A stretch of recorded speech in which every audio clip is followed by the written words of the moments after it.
Balochistan post बज़ाहिर खबरों, तज्ज़ियों और रिपोर्ट्स के जरिए अपनी बात आवाम तक पहुँचाने वाला एक ऑनलाइन इदारा है, मगर गहराई में देखा जाए तो ये सहाफ़त के लबादे में लिपटा एक खतरनाक फितना है जो पाकिस्तान मुखालिफ एजेंडे को मुनज़्ज़म अंदाज में आगे बढ़ा रहा है। इस प्लेटफॉर्म पर रियासत पाकिस्तान को काबिज मुल्क पाक फौज को गासिब, यहाँ तक कि जब सिक्योरिटी फोर्सेस दहशत गर्दों के खिलाफ कामयाब ऑपरेशन करती है तो ये इदारा मरने वाले दहशत गर्दों को शहीद लिखता है और रियासत को कातिल करार देता है। ये नफ्सियाती जंग का वो महाज है जो बज़ाहिर आम लोगों को नजर नहीं आता मगर सबसे ज्यादा खतरनाक है। ये वो जंग है जिसमें दुश्मन ना बम इस्तेमाल करता है ना टैंक, सिर्फ अल्फाज, झूठे तज्जिए, जाली खबरें और सनसनीखेज सुर्खियां। पाकिस्तानी अवाम, खासतौर पर बलूचिस्तान के नौजवानों को अब बाशऊर बनना होगा।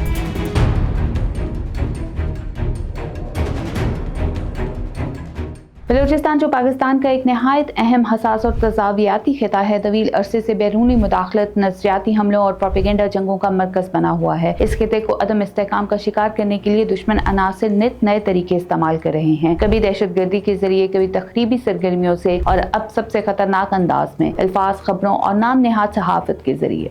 इन्हीं हथियारों में से एक मोहलिक हथियार दी बलूचिस्तान पोस्ट है जो खुद को आजाद सहाफत का लंबरदार जाहिर करता है मगर हकीकत में फितनतुल हिंदुस्तान के बयानिए का नुमाइंदा है। दी बलूचिस्तान पोस्ट बज़ाहिर खबरों, तज्जियों और रिपोर्ट्स के जरिए अपनी बात आवाम तक पहुँचाने वाला एक ऑनलाइन इदारा है, मगर गहराई में देखा जाए तो ये सहाफत के लबादे में लिपटा एक खतरनाक फितना है जो पाकिस्तान मुखालिफ एजेंडे को मुनज़्ज़म अंदाज में आगे बढ़ा रहा है। इस प्लेटफॉर्म पर रियासत पाकिस्तान को काबिज मुल्क पाक फौज को गासिब और सिक्योरिटी इदारों को दहशतगर्द कहा जाता है। ये अल्फाज को इत्तफाकिया राय नहीं बल्कि एक दानिस्ता तौर पर तरबियत दिया गया नफ्सियाती हमला है जो न सिर्फ मकामी बल्कि आलमी राय आमा को गुमराह करने के लिए इस्तेमाल किया जा रहा है। ये अल्फाज सिर्फ जुबान की हद तक नहीं बल्कि एक दुश्मनाना ज़हनियत का अमली इजहार है। इनका मकसद पाकिस्तान की रियासती साख, इसकी सिक्योरिटी पॉलिसी और बलूचिस्तान में अमन के क़याम की कोशिशों को सबोताज करना है। ऐसे में ये कहना गलत ना होगा कि दी बलूचिस्तान पोस्ट एक मखसूस दुश्मन मुल्क खसूसन भारत की ईमा पर काम कर रहा है। द बलूचिस्तान पोस्ट ने सबसे बड़ी इखलाकी पस्ती का मुजाहिरा उस वक्त किया जब इसने बलूच लिबरेशन आर्मी और दीगर मुसल्लह दहशतगर्द गिरोहों को आज़ादी पसंद और मज़ाहमतकार और कौमी हीरो जैसे अलकाबात देना शुरू किए। BLA वो गिरोह है जो स्कूलों, बच्चियों की बसों, मजदूरों, पोलियो टीमों और हत्ता के खुद बलूच अवाम पर भी हमले करता है, मगर इस प्लेटफॉर्म पर इन कातलों की बर्बरियत को जद्दोजहद और कौमी आज़ादी का नाम दिया जाता है। ये वो लम्हा है जहाँ दी बलूचिस्तान पोस्ट का असल चेहरा सामने आ जाता है। ये प्लेटफॉर्म ना तो आज़ादी इजहार की नुमाइंदगी करता है ना सच्चाई की, बल्कि ये एक खतरनाक प्रोपेगेंडा आला है जो दुश्मन के बयानियों को पॉलिश करके अवाम के जहनों में उतारने की कोशिश करता है। BLA जैसे गिरोहों के मुसालिम को छुपाना और इनकी दहशतगर्दी को रोमानी रंग देना बजाते खुद दहशतगर्दी के जुर्म में शरीक होना है। ये कोई राज की बात नहीं कि दी बलूचिस्तान पोस्ट के पीछे भारत की बदनाम ज़माना एजेंसी रॉ सरगर्म अमल है। मुख्तलिफ इंटेलिजेंस रिपोर्ट्स और सोशल मीडिया के माहिरीन की तहकीकात से ये बात सामने आई है कि ये वेबसाइट और इससे मुंसलिक सोशल मीडिया अकाउंट्स भारत से चलाए जाते हैं, जहाँ से इन्हें बाकायदा मवाद, हिदायत और फंडिंग फराहम की जाती है। रॉ की हिकमत अमली ये है कि पाकिस्तान में बराह रास्त फौजी मुदाखलत की बजाय मीडिया, सोशल नेटवर्क्स और प्रोपेगेंडा जराए के जरिए नजरियाती इंतशार पैदा किया जाए। इस मकसद के लिए दी बलूचिस्तान पोस्ट जैसे प्लेटफॉर्म्स तैयार किए गए हैं जो बज़ाहिर जर्नलिज्म का काम कर रहे हैं मगर अंदरूने खाना पाकिस्तान के खिलाफ मुकम्मल जंग का महाज खोले हुए हैं। पाकिस्तान में आज़ादी इजहार की इजाजत है मगर आज़ादी का मतलब ये हरगिज नहीं कि मुल्क की सालमियत पर हमले किए जाएं। हर वो आवाज जो रियासती इदारों को बदनाम करे, दुश्मन के नुक्ता नजर को अवाम तक पहुँचाए और दहशत गर्दों को हीरो बनाकर पेश करे, वो सहाफत नहीं गद्दारी है। द बलूचिस्तान पोस्ट जैसे प्लेटफॉर्म्स इस हद तक जा चुके हैं कि हर रियासती इक़दाम को जुल्म का नाम देते हैं, हर कौमी मंसूबे को इस्तेहसाली और हर सिक्योरिटी ऑपरेशन को नस्ल कशी कहते हैं। यहाँ तक कि जब सिक्योरिटी फोर्सेस दहशत गर्दों के खिलाफ कामयाब ऑपरेशन करती है तो ये इदारा मरने वाले दहशत गर्दों को शहीद लिखता है और रियासत को कातिल करार देता है। ये नफ्सियाती जंग का वो महाज है जो बज़ाहिर आम लोगों को नजर नहीं आता मगर सबसे ज्यादा खतरनाक है। ये वो जंग है जिसमें दुश्मन ना बम इस्तेमाल करता है ना टैंक, सिर्फ अल्फाज, झूठे तज्जिए, जाली खबरें और सनसनीखेज सुर्खियां। पाकिस्तानी अवाम, खासतौर पर बलूचिस्तान के नौजवानों को अब बाशऊर बनना होगा। इन्हें पहचानना होगा कि कौन इनके दुखों का सच्चा तर्जमान है, कौन दुश्मन के हाथों में खेल रहा है। दी बलूचिस्तान पोस्ट जैसे प्लेटफॉर्म्स दरअसल नौजवान नस्ल को गुमराह करने का हथियार हैं। ये तालीम, तरक्की और अमन के खिलाफ नफरत फैला रहे हैं। वो दुश्मन के वो अल्फाज हैं जो बारूद से ज्यादा मोहलिक हैं। बलूचिस्तान की तरक्की में अब हजारों नौजवान आला तालीम, सरकारी मुलाजमतों, कारोबार और सहाफत के शोबे में आगे बढ़ रहे हैं। ऐसे में दी बलूचिस्तान पोस्ट जैसे प्रोपेगेंडा चैनल्स इस पेशरफ्त को रोकने के लिए नौजवानों के जहनों जहनों में नफरत, मायूसी और दुश्मनी का जहर घोलने की कोशिश कर रहे हैं। रियासती और अदालती इदारों पर भी ये फर्ज आयद होता है कि वो ऐसे प्लेटफॉर्म्स के खिलाफ फौरी और सख्त कार्रवाई करें। Cyber crime wing, PTA, FIA और दीगर इदारों को चाहिए कि वो दी बलोचिस्तान पोस्ट जैसे इदारों की सोशल मीडिया सरगर्मियों पर नजर रखें, इनके नेटवर्क्स को बेनकाब करें और इनकी फंडिंग के जराये को आलमी सतह पर सामने लाएं। आलमी सतह पर भी पाकिस्तान को ये मुकदमा उठाना होगा कि दुश्मन रियासतें आजादी सहाफत के नाम पर पाकिस्तान में प्रॉक्सी मीडिया वार चला रही हैं, जो इक़वाम मुत्तहिदा के चार्टर और बैनुल-अक़वामी क़वानीन की खुली खिलाफ वर्जी है। इन प्लेटफॉर्म्स को आलमी सतह पर दहशतगर्दी की हिमायत करने वाले जराये के तौर पर तस्लीम कराना जरूरी है। द बलोचिस्तान पोस्ट एक वाज़ेह सबूत है कि दुश्मन अब बंदूक से नहीं बल्कि अल्फाज, खबरों और सोशल मीडिया के जरिए जंग लड़ रहा है। ये सहाफत का लिबास पहनकर कौम के जहनों में फिक्री जहर घोल रहा है, रियासती इदारों के खिलाफ नफरत उभार रहा है और दुश्मन के एजेंडे को बलूचिस्तान की आवाम के दिल और दिमाग में उतारने की कोशिश कर रहा है। ये वक्त है कि हम बतौर कौम जाग जाएं। ये वक्त है कि हम अपने दुश्मनों को पहचानें, चाहे वो बारूदी सुरंग बिछाने वाले हों या कीबोर्ड से नफरत लिखने वाले हों। हमें हर इस फितने को बेनकाब करना होगा जो कौमी वहदत, तरक्की और अमन के खिलाफ काम कर रहा है। और हमें याद रखना होगा कि आज की जंग सिर्फ मैदान जंग में नहीं, खबरों की सुर्खियों में भी लड़ी जा रही है। द बलूचिस्तान पोस्ट कोई आजादी सहाफत इदारा नहीं बल्कि फितनतुल हिंदुस्तान का मीडिया विंग है, एक ऐसा दुश्मन जो अल्फाज से हमला करता है और हमें इसका तोड़ शऊर, यकजहती और सच्चाई से करना होगा।